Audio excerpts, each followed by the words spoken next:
We're going to show you how the wealthiest Americans all own property inside their retirement accounts.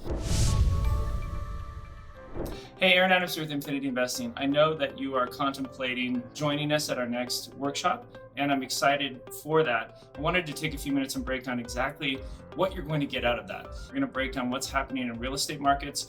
We're going to show you how the wealthiest Americans all own property inside their retirement accounts. It's not a loan against your 401k or an IRA. You can buy an apartment complex or rental property and put it in the account, and then that rent every month becomes your growth. We're going to break down exactly how that works for you. We're also going to give you opportunities to buy properties from us. I'm currently actively investing in 8 markets across the USA.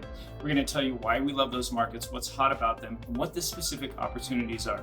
Short-term rentals has never been as hot. Mobile home and manufactured home has never been as hot. Multifamily properties. So if you're interested in learning those strategies as an investor who would like to take charge of their own investment, then we have that information for you as well. We answer your questions live. As we explain the information to you, we're going to be answering your questions. Make sure you get this on your calendar. Make sure you join us. It's something that you won't regret and something that we've helped thousands of investors move forward on that real estate journey. So looking forward to having you with us.